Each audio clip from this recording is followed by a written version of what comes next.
A very good morning everyone. So today in this video we are going to continue the concept of securitization. So in the earlier video we have discussed what securitization is. We have discussed the parties involved in the securitization and we have also discussed the reasons for securitization. In this video we are going to discuss the types of securitization, how securitization is actually done, and the benefits what securitization brings to different parties who are involved in a securitization contract. So before starting on with the concept of this video, we'll discuss what securitization is once again. So securitization is generally a process where you convert your illiquid assets into liquid assets. So when you are converting your existing or future cash flows into receivables to be sold to an investor, you call it as securitization. So now let us go on with what are the different types of securitization. So broadly there are 5 main types of securitization. So let us discuss one by one. So coming to the first type of securitization. So that is asset-backed securitization.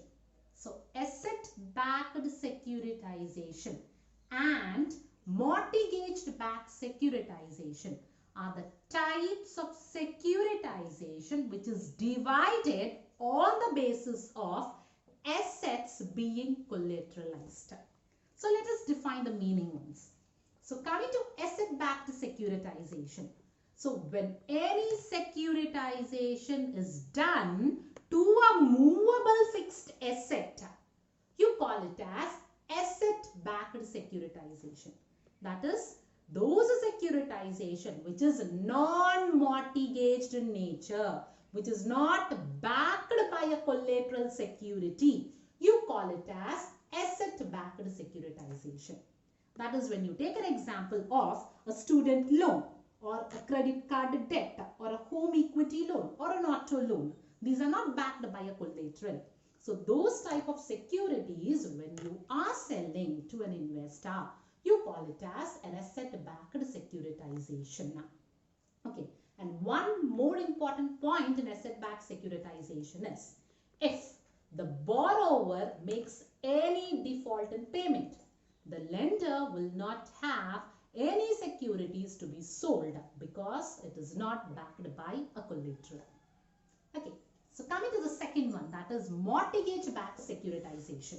So securitization of immovable fixed assets, when you call as properties, so they are immovable assets, isn't it? So when any securitization is done on an immovable fixed assets, or securitization which is mortgaged in nature, is generally termed as mortgage-backed securitization. That is, the main feature of the securitization is, if the borrower makes any default in repayment, the lender can sell the securities which is being collateralized. And the examples for the assets being securitized under this securitization is home loans, real estate loans, equipment loans, or mortgage loans. So these are the examples of mortgage-backed securitization. And coming to the third one, that is collateralized debt obligation. So collateralized debt obligation means when the personal debts of an individual are bundled, are together, are combined, then you call it as collateralized debt obligation. So when the personal debts are rebundled and when they are sold to investors, you call it as CDO securitization. And come to the fourth one, that is future flow securitization. Future flow securitization means when the future debts of a company or the future receivables of a company are securitized, you call it as future flow securitization. And the last one, whole business securitization. When securitization is done for the entire cash flows of a business unit, you call it as whole business securitization. Generally, there will be some business, what they do is they securitize the entire cash flow, what is to be received to them. When you're doing like that, you call it as whole business securitization. I hope this is clear, isn't it? So we'll move to the process or the steps involved in securitization. So coming to the process, the first step is there should be an originator. So originator may be a bank, financial institution, or a non-banking financial corporation who wants to securitize its assets. So a bank or a financial institutions may have different receivables in the form of trade receivables or lease receivables, hire purchase receivables, loan receivables. So when it wants to securitize its receivables, then the process of securitization starts. So there should be an originator who wants to securitize its assets. Once there's an originator who wants to securitize its assets, he generally goes with the second step, pooling. So what the originator does is he pools the assets. That is, all the assets which is similar in nature on the basis of maturity and risk are brought together.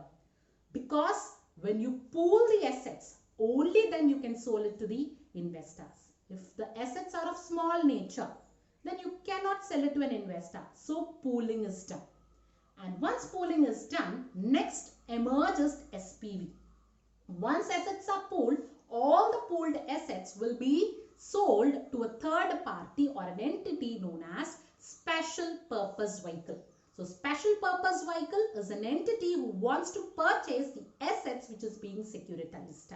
So what the special purpose vehicle does is, once it has purchased the pooled assets, it will split the securities on the basis of maturity as well as risk. Once splitting is done, these receivables are converted into securities, and these securities are known as pay-through or pass-through certificates. So once the securities are converted in the form of pay or pass-through certificates, the SPV approaches a credit enhancement. So credit enhancement is a credit rating agency who generally rates the PTCs which is issued by the SPVs. Because on the basis of the credit rating which is given to the PTCs, the investor will be ready to purchase the securities which is issued by SPV. Once credit rating is done, on the basis of rating by the credit rating agency, the investor purchases the securities which is securitized. And the proceeds which is obtained from the sale of securities is ultimately passed on to the originator. So this is how securitization is actually done. I guess it is clear. So coming to the advantages, what is derived through a securitization contract. So in securitization contract, we have different parties, isn't it? We have an originator, we have a special purpose vehicle, we have a borrower, we have a credit enhancer, we have an investor, isn't it? So this securitization generally gives different advantages to different sections of the parties involved in securitization. So let us know who are the parties and what are the advantages derived to them through securitization. So coming to the advantages of securitization to an originator. So the first advantage what an originator derives is unblocks capital. That is, through a securitization, the financial institution can get his capital unblocked. That is, if a loan is given to an borrower, what happens? That loan will be blocked to an X number of years, isn't it? This loan, even though it is shown in the asset side in the balance sheet of a bank, that amount will be blocked for a certain number of years. It cannot be used by the bank. So when a bank goes for a securitization, then it can get its capital unblocked. It can give fresh loans. It can increase the financial capacity. That is the first advantage. Second is provides liquidity. That is, the liquidity nature of the bank or a financial institution gets improved through to securitization. And the third one is lower funding cost. Because the cash flows of the institutions get rated highly through a credit enhancement. So the funding cost of institutions is generally lower through a securitization. And next, risk management. So it can generally transfer its credit risk, or it can transfer the risk of receivables to an investor. So the risk management will be there through securitization. And the next one, overcoming profit uncertainty. So if a borrower fails to make any repayment, of the borrower defaults a payment of the debts due, that profit uncertainty can be overcome through securitization. That can be transferred to another party through securitization. Next, reduces the need for financial leverage. A firm cannot go for a financial leverage if it does a securitization because it can improve its financial capacity through securitization. It need not raise another source of finance. So coming to the last advantage, that is removal of debt from the balance sheet. So the main objective of securitization is to remove the debts from the balance sheet of the originator. Because if debts are removed, the credit worthiness of the financial institutions can be increased. So securitization is generally resorted by the originator. So these are the advantages of the originator. And coming to the advantage of an investor. So investor is a person who is going to buy the securities which is being securitized.